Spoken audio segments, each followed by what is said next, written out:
नमस्कार, मेरे चैनल पर आप सभी का स्वागत है। आज मैं आप लोगों को करवाने जा रही हूँ वर्ण। वर्ण भाषा की मूल ध्वनियों को तथा उन ध्वनियों के लिए जो लिखित चिन्ह निर्धारित कर लिए गए हैं, उन्हें वर्ण कहते हैं। भाषा की मूल ध्वनियाँ यानी इससे अभिप्राय ये है कि किसी भी भाषा को लिखने के लिए जिन ध्वनियों से शब्द और वाक्यों का निर्माण किया जाता है, उन्हें जो है मूल ध्वनियाँ कहा जाता है। और इन ध्वनियों के लिए जो लिखित चिन्ह निर्धारित कर लिए गए हैं, यानी जैसे हिंदी लिखनी है तो आ, क, ख, पंजाबी भाषा लिखनी है तो उसके लिए लिखित चिन्ह कुछ और है, इंग्लिश लिखनी है तो ABCD है, जापानी लिखनी है तो कुछ और है। तो ये अभिप्राय है इससे। इनके खंड नहीं हो सकते, यानी इनके टुकड़े नहीं किए जा सकते। जैसे आ, क, ख, ग। जब हम बोल रहे तो की ही साउंड आ रही, आ बोल रहे तो आ की साउंड आ रही। क यहाँ पर हलंत है, ये जो नीचे निशान है इसे हलंत बोलते हैं। इसका अर्थ है कि अक्षर आधा है। ख है, इसका भी अर्थ है कि अक्षर आधा है, यानी क जब हम बोलते हैं तो क जमा क के साथ की साउंड, की ध्वनि, की आवाज भी आती है। तो इसको हलंत हमने अगर कर दिया है तो इसका मतलब है कि अक्षर आधा है। आधुनिक भाषा विज्ञान में इन ध्वनियों के लिए स्वन शब्द का प्रयोग किया जाता है, क्योंकि जैसे आप सभी जानते हैं कि ध्वनि का क्षेत्र तो व्यापक है। ध्वनि का क्षेत्र व्यापक है, यानी इसमें कार, ट्रक, बस, जानवर, इन सब की जो है ध्वनियां हो सकती है। इसलिए मानव मुख से जो ध्वनि उच्चरित होती है, उनके लिए जो है स्वर्ण शब्द का प्रयोग किया जाता है। आप इस स्वर्ण शब्द का जो है ध्यान रखोगे कि नया शब्द है। क्योंकि कॉम्पिटिटिव एग्जाम जब आपका होगा तो वहां पर जो है आप लोगों से प्रश्न पूछा जा सकता है, वहां पर MCQ बहुविकल्पी के रूप में, कि मानव मुख से उच्चरित जो ध्वनियां हैं उनके लिए उन वाक ध्वनियों को जो है भाषा विज्ञान में क्या कहा गया है, उन्हें स्वन कहा गया है। वर्णमाला भाषा की मूल ध्वनियों के क्रमबद्ध समूह को वर्णमाला कहते हैं। जैसे कि आप जानते हैं कि हिंदी में लिखित वर्ण 44 है, जिनमें 11 स्वर अ से औ तक और 33 व्यंजन है क से म तक। आप याद रखना, ये जो 33 यहाँ पर लिखा है इसका सही उच्चारण जो है 33 है। जब बहुविकल्पी यानी मल्टीपल चॉइस के रूप में आप लोगों को परीक्षा में प्रश्न आता है, तो वहां पर कई बार ऑप्शन में आपको 33 दिया होता है और आप लोगों को 33 बोलने की हैबिट होती है, आदत होती है, और आप वहां पर जो है 33 ही टिक कर देते हैं, जबकि इसका सही उच्चारण जो है 33 है। और अयोग वह अंग और अह, अयोगवाह इसलिए कहा जाता है क्योंकि ना तो शुद्धतः स्वर है ना व्यंजन है, ये दोनों के बीच की ध्वनियां हैं।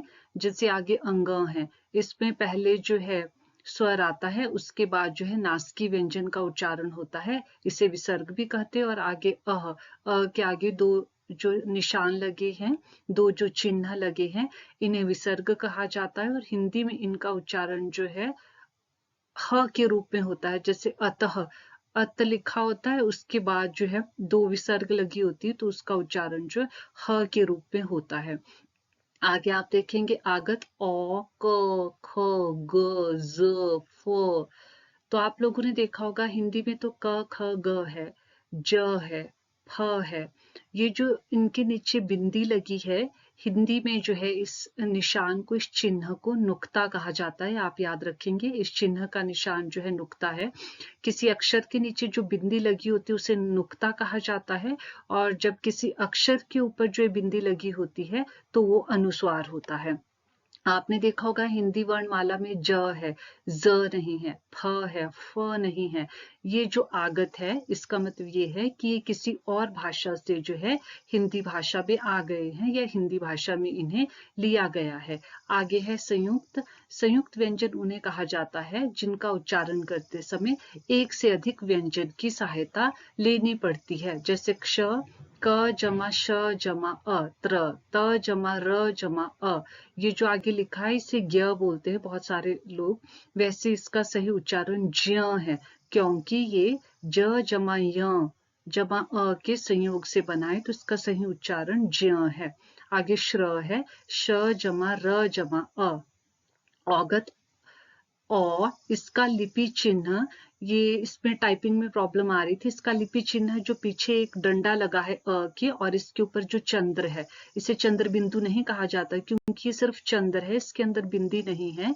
आपने देखा होगा इसका प्रयोग जो है डॉक्टर में होता है, जब हम डॉक्टर लिखते हैं तो इसका लिपि चिन्ह वो होगा। और यह आ और ओ के मध्य की ध्वनि है।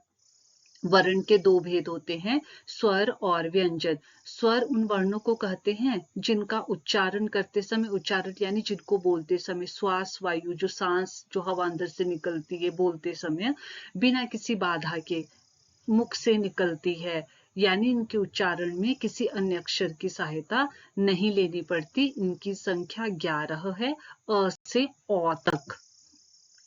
उच्चारण समय या मात्रा के आधार पर स्वरों को जो है 3 भागों में बांटा गया है, यानी स्वर के 3 भेद होते हैं, ह्रस्व स्वर, दीर्घ स्वर और प्लुत स्वर। ह्रस्व, ह के नीचे आपको हल्का सा चिन्ह दिखाई दे रहा होगा, इसका मतलब है ह आधा है, र पूरा है। ह हलंत रहेगा अगर इसको लिखना हो। र आधा स व ह्रस्व। दीर्घ स्वर, प्लुत स्वर। ह्रस्व स्वर वो होते हैं जिनको बोलने में जो है कम समय लगता है, इसलिए लिखा गया है यहाँ पर कि जिनका उच्चारण एक मात्रा काल में होता है। इनकी संख्या 4 है, अ इ उ री। दीर्घ स्वर, इनके उच्चारण में 2 मात्रा का काल लगता है, यानी इनको बोलने में ह्रस्व से जो है दुगुना समय लगता है। आ ई उ ए ओ और ये जो आगत एक और हिंदी वर्णमाला में स्वर आया है और ये भी इसी में आएगा। प्लुत स्वर, इनके उच्चारण में जो है ह्रस्व स्वर से तिगुना समय लगता है, यानी ये ह्रस्व स्वर से 3 गुना अधिक समय लगता है, जैसे ओ। व्यंजन, व्यंजन जिन ध्वनियों के उच्चारण में यानी जिनको बोलते समय मुख से निकलने वाली श्वास वायु मुख के किसी भाग से टकराकर बाहर निकलती है।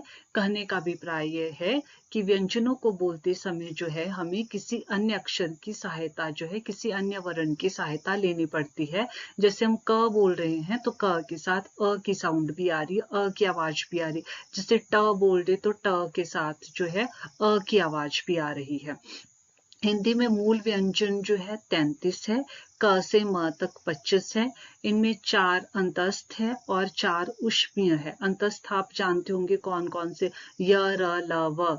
और उष्मीय भी आप लोगों को पता होगा, श श स ह। क्ष त्र ज्ञ श्र, ये संयुक्त व्यंजन है, ये भी 4 है, मैंने आपको बताया है। और आगे जो अड़ और अढ़ है, ये उर्दू भाषा से आए हैं, क्रमशः ड और ढ से विकसित उत्क्षिप्त व्यंजन है। ड और ढ आप लोगों ने देखा होगा कि ये हमने जो है छोटी कक्षाओं में जो है हिंदी वर्णमाला में पढ़े हैं। ये हिंदी के जो है वर्ण है ड और ढ, जिनके नीचे नुक्ता नहीं लगा है, और जिनके नीचे नुक्ता लगा है अड़ और अढ़, इनका उच्चारण है। इन्हें उर्दू भाषा से जो है हिंदी में लिया गया है। अड़ और अढ़, इनका उच्चारण करते समय जीवा जो है हमारी मूर्धा के साथ जो है जब टकराती है तो पटक कर जो है नीचे आती है, इसलिए इन्हें जो यहाँ पर उत्क्षिप्त व्यंजन कहा गया है। आज के लिए इतना ही। अगर आप लोगों को मेरी वीडियोस पसंद आती है तो प्लीज लाइक शेयर और सब्सक्राइब करना ना भूले। हो सके तो आप कमेंट बॉक्स में कमेंट भी कर सकते हैं। और आप मेरे से क्या चाहते कि व्याकरण में मैं और कौन कौन सी वीडियोस बनाऊं, ये भी आप कमेंट बॉक्स में लिख सकते हैं। धन्यवाद।